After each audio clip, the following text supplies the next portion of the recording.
Gujarati film ઇન્ડસ્ટ્રીમાં નવી ઉર્જા, નવી લાગણીઓ અને સંગીતના તાલની સાથે પ્રેમની વાત કરતી ફિલ્મ આવવા દે ટૂંક સમયમાં દર્શકોને મંત્રમુગ્ધ કરવા આવી રહી છે.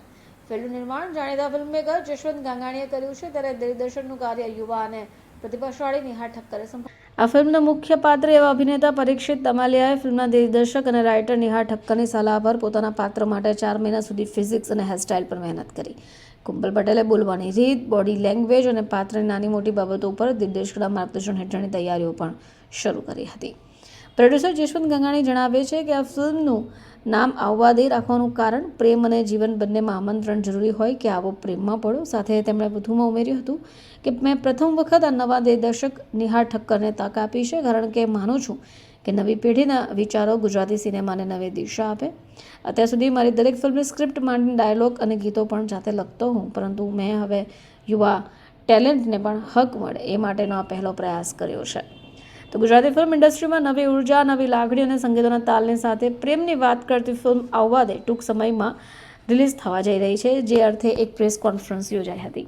નમસ્કાર, મારું નામ પરીક્ષિત કમાલિયા અને આજે આવવા દે ફિલ્મ જે 28મી નવેમ્બરે આવી રહી છે તમારા નજીક અને દૂરના સિનેમાઘરોમાં, એનું ટ્રેલર લોન્ચ સુરતમાં અમે કર્યું છે.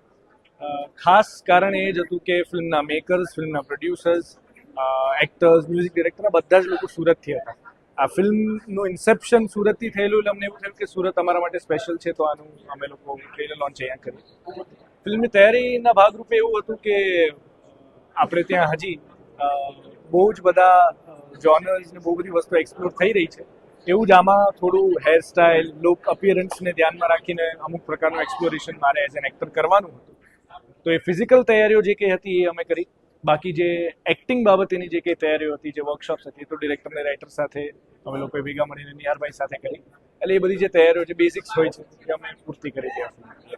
હું આશરે મુંબઈમાં 20થી 25 વર્ષથી રહું છું અને 20 વર્ષથી કામ કરી રહ્યો છું.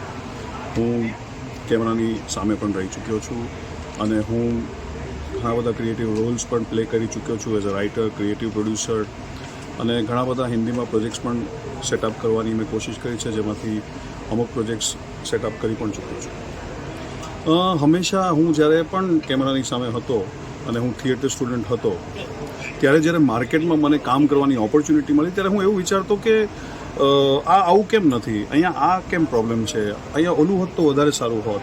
એવું મેં ઘણા સમય સુધી કર્યું ને પછી 2-5 વર્ષ પછી મને એમ થયું કે યાર મારા બોલવાથી શું થશે, આઈ મીન એકચ્યુઅલી લોકોને કરીને દેખાડવું પડે એવું મારા મનમાં ક્યાંક ને ક્યાંક હતું.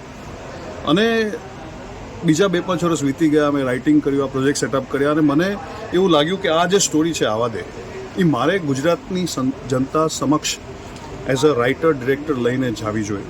એટલે જશવંત ગાંગાણીએ મને આમાં ડિરેક્શનનો ચાન્સ આપ્યો, જેના માટે હું એમનો ખૂબ ખૂબ આભારી છું. એમણે મારા ઉપર ભરોસો કર્યો અને મારું એવું માનવું છે કે હું જેટલું પણ શીખેલો છું મુંબઈ શહેરમાં, હિન્દી ફિલ્મ ઇન્ડસ્ટ્રીમાં, થિયેટરમાં, ઇવન થોડું ઘણું ગુજરાતી કર્યું છે મેં, પછી એડ ફિલ્મ્સ કરેલી છે, ઘણું બધું કામ કરેલું છે. મને એવું લાગ્યું કે આ જે મારો એક્સપિરિયન્સ છે, હું જે પહેલાં કમ્પ્લેન કરતો હતો ને આ નથી, ઓલું નથી, આમ નથી, એ મને લાગ્યું કે પુરવાર કરવાનો મારા માટે બેસ્ટ ચાન્સ છે. અને મેં એવી એક કોશિશ કરી છે કે હું જનતાને બેસ્ટ એન્ટરટેનમેન્ટ આપી શકું, જેથી આપણી ગુજરાતી જનતાને વધારે ને વધારે ગુજરાતી ફિલ્મ જોવાનું મન થાય. અને આઈ હોપ કે તમને લોકોને પણ એ જ ફીલ થાય જે હું અત્યારે તમને સમજાવી રહ્યો છું.